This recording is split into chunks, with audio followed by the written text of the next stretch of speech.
Hello and welcome to my channel. I am Zodiac Bandit, and today we have spoilers for Campaign 3 of Critical Role up to episode 78. So yeah, spoiler warning, spoilers, spoilers, spoilers, spoilers. And with the spoiler warning out of the way, I can now move on to today's topic. And lately I've been talking a lot about Fern and Ashton, as a lot of good stuff has come out about them within the last couple of episodes. So, with that being said, there's actually one more person who's got a lot of stuff going on with them within these last couple episodes, and that is Laudna. Laudna has had her own little arc in all of this, and it's rather sinister compared to the other two. It's very bad and could lead to a turn at some point, could lead to some sort of very negative outcome for the entire party. So let's get into it. So what do I mean by Laudna's sort of story right now as being very sinister? And well, basically I'm talking about Delilah. Delilah has very much reemerged in the whole Laudna body mind scape thing that's going on right now.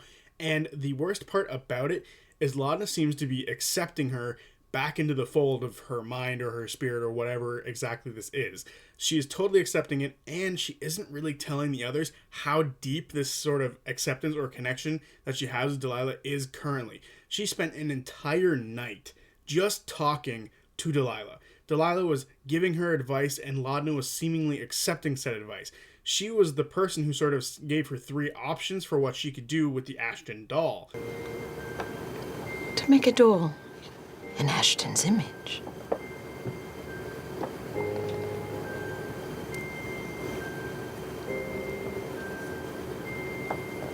Now what do I do with it? Well, I think there are a number of things. You can give it to him to remember you by. You can keep it to remember him by. Or you can trade it for the thing that rejected him. Many things. What thing that rejected him? And it was very sinister with everything that she's sort of leaning toward. She's also sort of trying to push Laudna in the direction of gaining more power so that eventually Delilah can stand back up on her own 2 feet and, potentially take over Laudna's body, which is something that, like, Laudna seemingly is accepting of. She's seemingly like, maybe that's our only outcome here because we need more power to fight Predathos. And she's very much accepting it without talking to the others, which is a lot of what people have an issue with what Ashton did very much lately. Ashton went on his own with Fern, that's about it, to do the shard intake thing with the whole funnel or the harness. And now Laudna, by herself, is doing something very similar where she's talking to someone privately and not informing anyone else of what's going on. And this is far more sinister than anything Ashton could have ever done, because say she does suck in some sort of power source, and this doesn't just power Laudna, but also powers Delilah. At some point, Delilah is going to be able to do something without Laudna's need for her to do something first, which is very dangerous. This has a handful of outcomes, so we're going to talk about these outcomes now.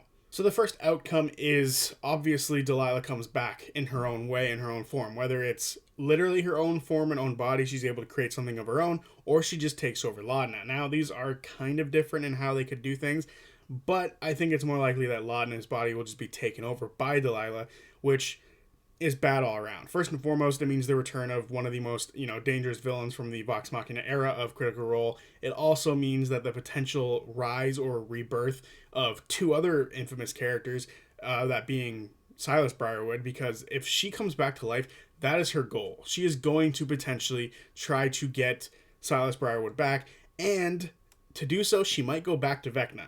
So, the revival of those two characters could very well happen if Delilah goes and takes over Laudna's body. That being said, there is other outcomes here. First and foremost, Percy is a very watchful eye in this situation right now. And, let's just say Percy catches wind that Delilah's back in any form, even if it's just in, the current form that she's in where Laudna is talking to Delilah.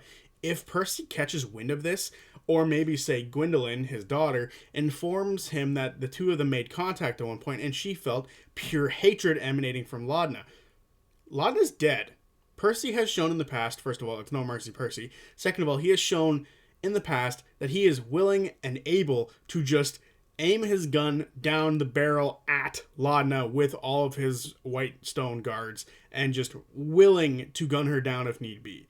This was what happened not too long ago in the same campaign where once she was revived, outside who was waiting? Percy with his guards, and he had bad news pointed directly at Laudna.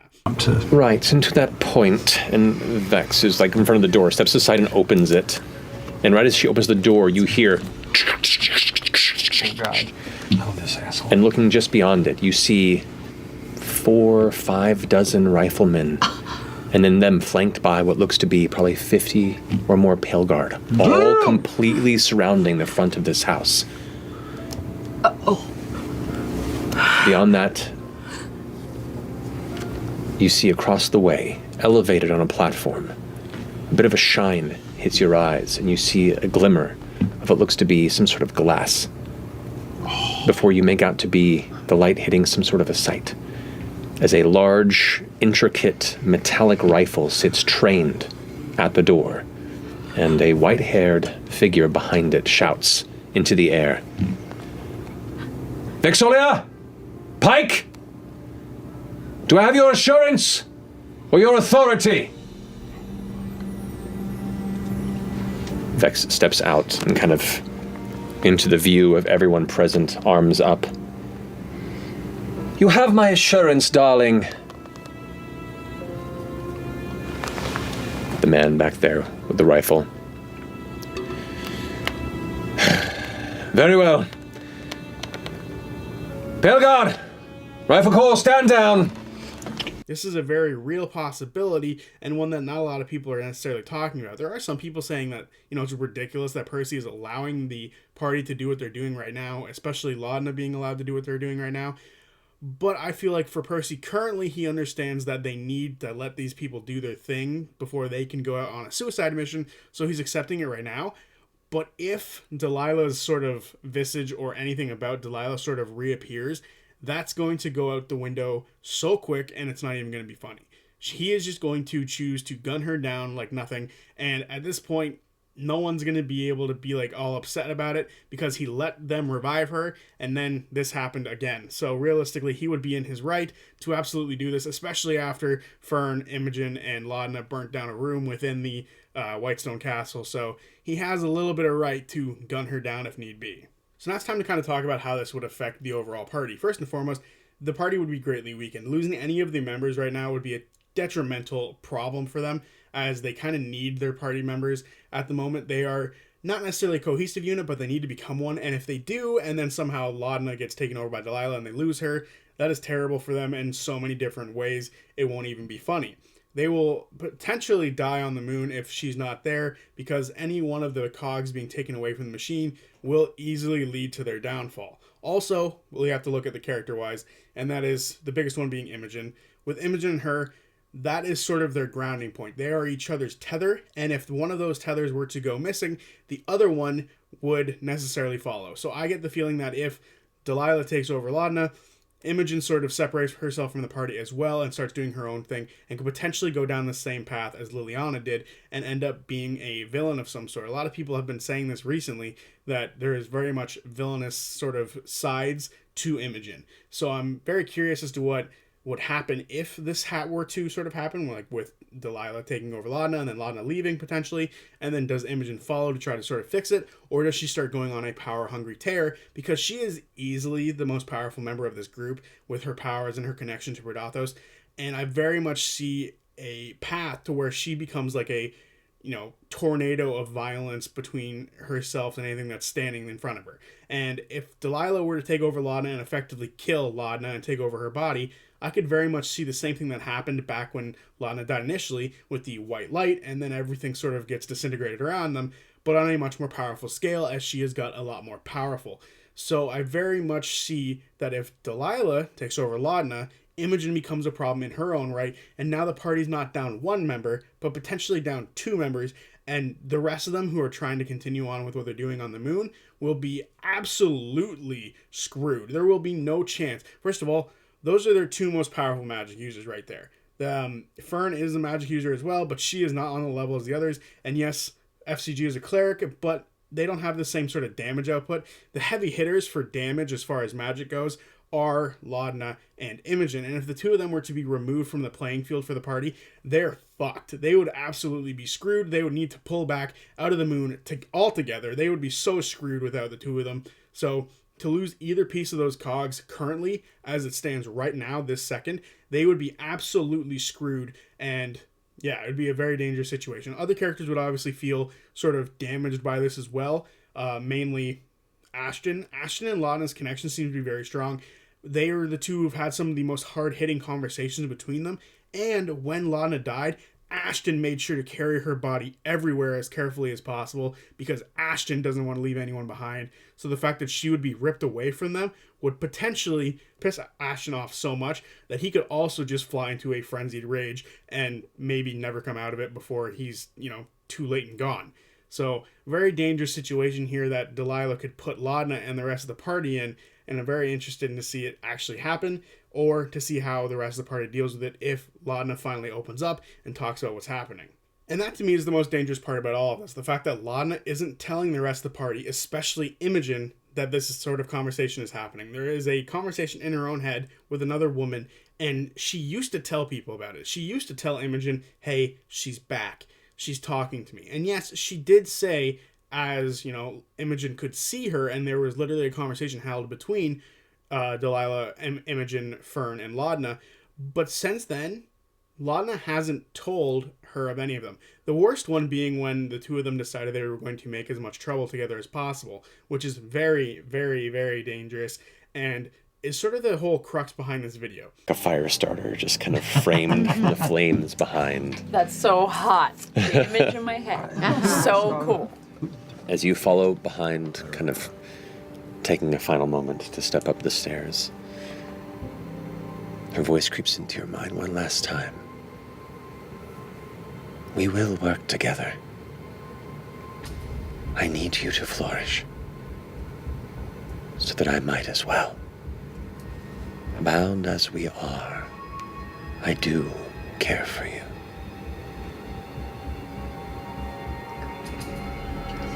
Let's do terrible and beautiful things. How accepting Laudna is of Delilah's presence within her head. How accepting she is of this potential power-up that she could gain.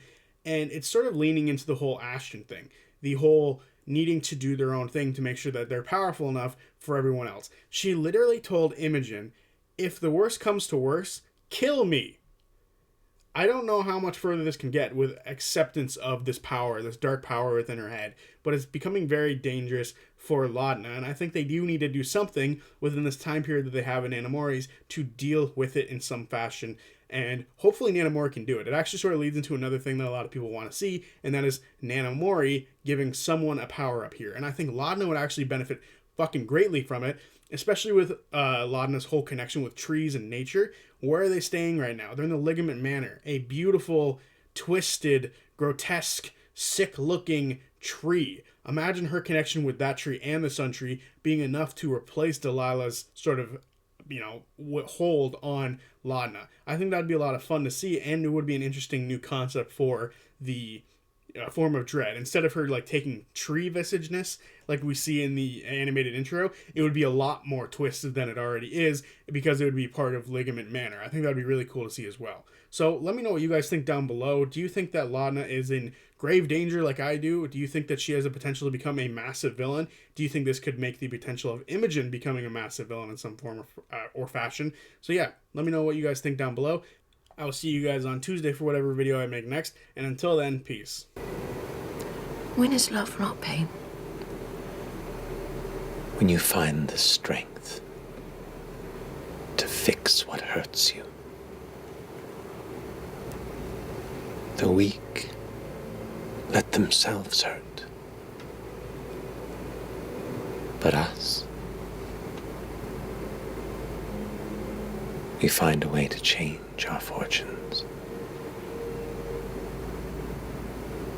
and Do you hurt think those who hurt us.